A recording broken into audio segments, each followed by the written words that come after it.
Do you want to be a vlogger on YouTube? You want to live the dream and get the golden play button or even the silver play button? Look, I'm gonna be real. Me too. This ain't even mine. I stole it.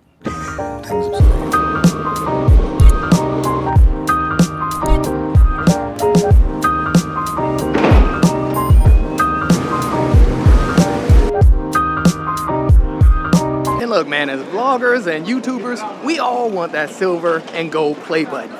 But the reality is that, man, it's hard. Like that's the truth. Okay, now side note, y'all wanna do a boat tour with me? Man, I ain't gonna lie, man. I would pull up on a boat tour. Look, we gotta make this happen. We need to do a meetup or something.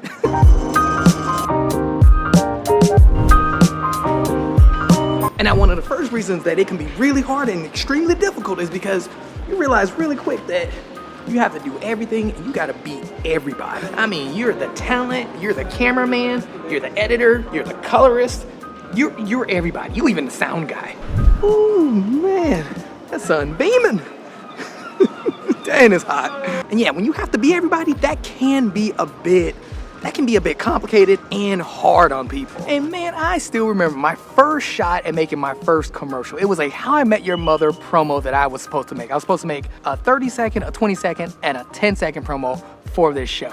And I still remember finishing it up and finishing the rough cut. And then I remember the creative director was like, okay, this is good. Go ahead and send it off to high-res. And I was just like, what is high-res? But yeah, what you would do is literally take just a sequence of the video only and then send it off to high-res. And high-res editors are basically, they're color correctors. That's all they really are. And then you would take the audio and send that to the mixing crew. And they just, all they work on was the mixing of the audio. They'll sweeten it for you. They'll add any sound effects that you may need or may be missing. They will do all of that. Anything just to bring some sauce. And legit, that was the process of making a commercial. It went through a pipeline of workflow. I mean, you literally have a person for everybody. You even have media managers. I mean, that's a person that literally manages all the media. And usually these people focus on their one thing, their job. And that hits completely different when you're a creator or a YouTuber. It's you are doing everything. You're everybody. You're the color corrector, you're the audio mixer, you're the editor. You're basically that pipeline by yourself. I mean, that's why it be killing me sometimes when you hear people say, oh, they just make videos or something like that. When those comments kind of kill me, because the reality of it is every TV show, every movie, they all have this pipeline that they go through. Meanwhile, if you're a creator, you're most likely doing it all by yourself. You're everybody. So man, I remember when I first made my real YouTube video, the first one, the first episode of The Sky's the Limit. Wade and I shot it, we both edited it, and for the most part, it took an extremely long time. It was a lot of work. For real. Man, I still remember staying up late night working on this thing night after night because I still had a job to do. I was still working, but I really wanted to get this episode done and I wanted to get it up as soon as possible. Some nights I wouldn't even eat. And needless to say, you're spending all these hours working on these videos and you just hit the upload and you proud of it. And yeah, you ain't getting nothing in return. The ROI is so low. You ain't get nothing. Which brings me to my next point, which is your delayed gratification game. You need to be strong with it. It needs to be strong. Cause man, look, not for nothing, the episode came out amazingly well. But again, your return on investments is so low. You're putting in so much work in the beginning without nothing in return. Cause man, you're gonna be sweating, putting in hours and hours worth of work for barely 10 views. And maybe a like. You ain't getting no comments. You might get a like though. So you really have to have good work ethic as well as understand delayed gratification. It'll come later, but it ain't coming right away. But that's okay because it just helps you become a little bit more disciplined as well as you are getting something in return, and that is a ton, and I mean a lot of experience. Unfortunately though, experience in this situation don't pay the bills. Not in the beginning. So you know how we all get online or we be watching TV and we be like, man, how hard could this be? I could be an actor. Man, I could do YouTube. I could be on camera. My camera game will be boss. And it's basically we swear we can do what we see all these other people doing. We swear we could do it better. I mean, he ain't doing much. He's just sitting there talking to the camera or he just out hucking the block.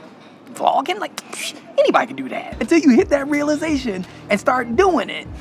That's when you realize what's really up. Like, this first happened to me when I was working for a show in Atlanta called 411 The Show. And the host did not show up. And I had to be the host because I was a PA on this shoot. And every episode I've PA'd, I've always looked at the host like, how hard could it be? Man, tell me why I knew all the material. But tell me why the first time I got up and I was in front of that camera, I ain't gonna lie, man, I completely froze. I almost froze this thing because this lady walking past me. Look.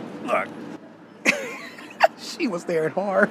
But yeah, man, I completely froze. Like, man, it was so bad that I didn't even want to look at the episode after it was edited and it aired. I did not want to even see it. I didn't want to see any heart. I was just like, go ahead, approve it. I don't even want to see that. It was so bad.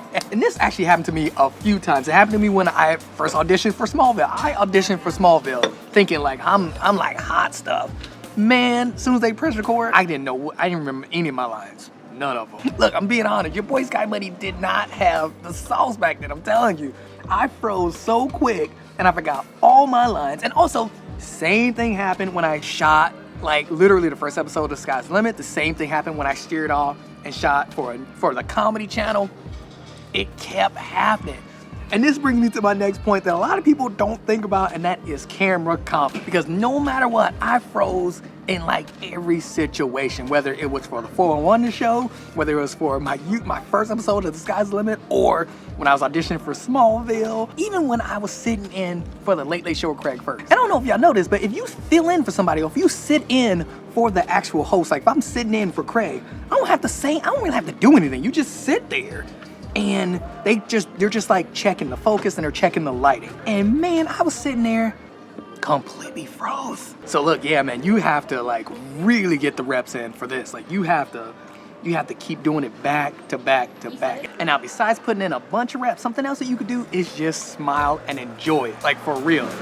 It helps so much. And look, I'm being dead serious. It will help you forget quick that people are walking by, people are like staring, like look, people are like staring at you, like look, there's a whole table over there. But it will help you forget quick if you're just enjoying yourself and having some fun. Something that also helps is if you're actually doing something while you're recording. Now look, it definitely helps. Like look, I was gonna use the DJI mics, but I just pulled them out just to do something because these people are sitting right next to me. So yeah, it helps, like for real. It will help with that confidence. Cause man, not for nothing, I cannot tell y'all how far. Like I feel like I'm at least Super Saiyan 3. I ain't Super Saiyan Blue yet, but I'm at least Super Saiyan 3, like at least.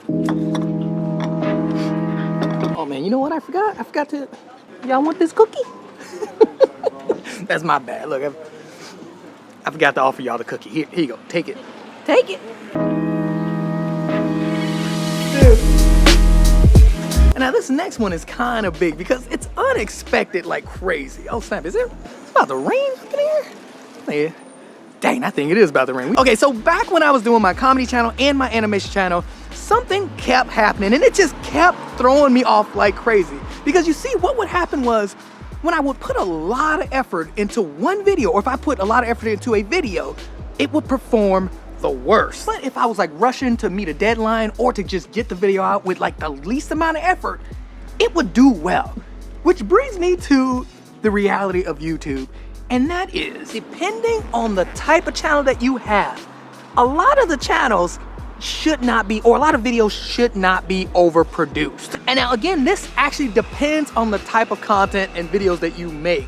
But for the most part, for me, at least for my life, what I've learned is that it's not that relatable if it's too produced. Like, yo, yeah, it's not. It is just not that. It does not hit if it's overproduced. And not for nothing, I call this the reverse YouTube ptosis effect. Because again, the videos that you think will do bad actually outperform the videos that you put a lot of effort into that you think will do really well. Don't know why. Man, all I know is that this has happened to me so many times, and it has happened to so many other creators that I've known just throughout this whole journey being on YouTube all these years. It just happens. don't know why. And the craziest part about it all is that sometimes I'll look at the video that I did not put a lot of effort into and compare it to a video that I just put a lot of effort into, and I'm kind of like, I do like this video a little bit better. I don't know what it is though. I cannot put my finger on it. The only thing I could say is, like I said earlier, is that it does seem a little bit more relatable than overproduced. It's not that neither of the videos sucked, or that even the one with the less effort, it sucked. And it's not even like I didn't work hard on it. YouTube reverse cytosis that I mentioned earlier, it's a real thing. And look, I've said this before, like they all can't be home runs. And the ones that aren't home runs, those are the ones that do really well. So just keep that in mind, man. I'm just being real. I'm not saying just throw up anything, but what I am saying is keep it in mind. Is it a highly produced channel, or is it something that should just be more on a relatable end? Like, always remember that. Should it be more relatable or highly produced? That's something that you gotta really think about. I'm gonna be real, I ain't never thought about it until like last year. Or maybe 2 years ago. Oh man, matter of fact, I still remember there was a video I did. I think it was of the X2 when I ordered it. I think there were so many dope shots in this video. Like I remember there was a shot of me going up the stairs and then a shot of another me.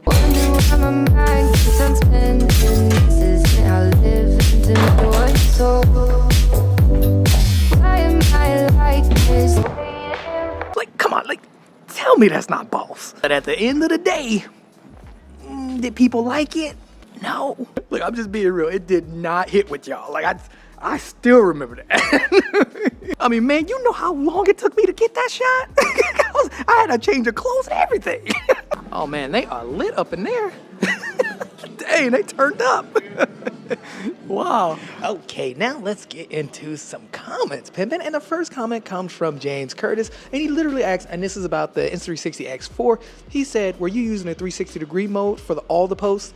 Yes, I used 360 mode the entire time. And it's definitely, in my opinion, best to just shoot in 360. That way you can get everything around you versus just doing the kind of like, I think I would just call it an action mode where you're only shooting in 4K. Shoot in 360. All right, the next comment is from Mikey Rogers. And now look, if you don't know Mikey Rogers, hit him up. I love his content. He's also a creator. I think he has 14,000 subscribers, maybe 15,000 now. But yeah, he's killing it on YouTube. But he said, I kept cracking up at the selfie poll segment because you were cracking up so much. But I totally get why. Yeah, man, I'm telling y'all, that selfie stick, man, I cannot. Oh man, that selfie stick is just ridiculous. Like, and I love it too. So yeah, man, that was a fun vid. That was so fun. All right, the next comment is from Todd Waddington Productions 4227, and he said, oh, and this is actually from a Pocket 3 video, and he said, man, you are a trip. I was interested in a Pocket 3, but now I'm a subscriber for the entertainment. Yeah, man, these videos are fun. I just legit look for real. I just have fun making videos. But Todd, welcome and thanks for subscribing. All right, the next comment is from Coach Adam Runs, and this is another comment from the Insta360 X4 video, and he says he also has an X4 and he can confirm that the extra work can be a pain, but if you use it intentionally just for some shots, it's not so bad. So I actually agree with this. So basically, if you're just getting inserts for your main video, it's actually not bad at all. Like, you're literally only doing it for maybe 5 or 6 shots. But if you're doing it for the entire vlog though, if it's just the main drip for an entire vlog, it can extremely be like painful, like no joke. Because for that Insta360 video that I made, again, it was 130, I want to say 136 or 132, something like that. It was around there, but I had 130 something clips, and you have to reframe all of them. It can take some time, and that's just the reframing. That's not any of the editing. So just keep that in mind. But I think I am going to do another video actually, and I do want to try something. I think I'm going to do this video maybe next week. So yeah, I'm going to keep y'all posted. Be on the lookout. Connor Carroll, I think that's how you say his name, Connor Carroll. And he said, man, you're a savage sitting there at lunch alone with that big ass camera. Mad respect, brother. Great words on gratitude too. You're 100% right. Just sub. Man, thank you, Connor. For real, thanks so much. And these videos talk about when I was vlogging at lunch with the Canon R5C in front of all those people. All right, now the next comment comes from Del Ray Guy, and he's also on the same video regarding why I vlog in public. And he says that 360 video was hilarious. The size of that selfie stick.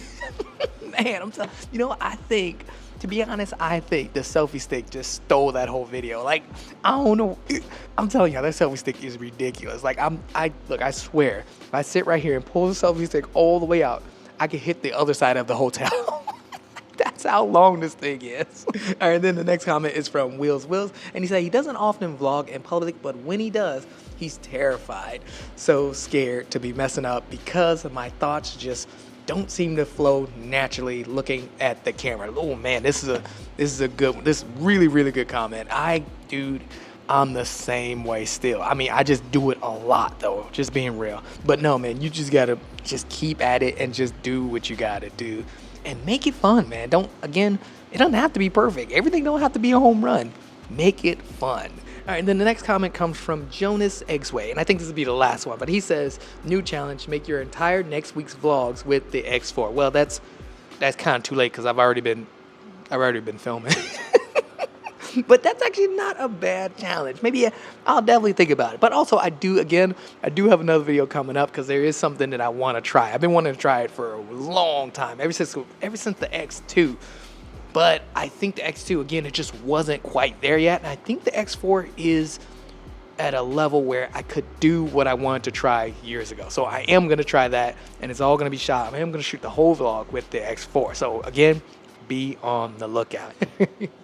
All right, I think that is it. I think it's time for me to get my booty back to work. So I hope you guys enjoyed it because I enjoyed making it. And in the comments below, let me know what are some reality checks that you've had by being a creator. What, like, for real, let me know in the comments below. I would love to know. Also, thank you so much for the comments. I hope you guys enjoyed this week's comment section. And look, if you didn't, y'all need to leave better comments. No, I'm just kidding.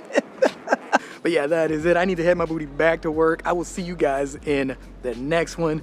And don't forget, it ain't over until we win. All right, I'll see you in the next one. I cannot believe it's freaking raining. Like, look, what the butt cheeks is going on around here?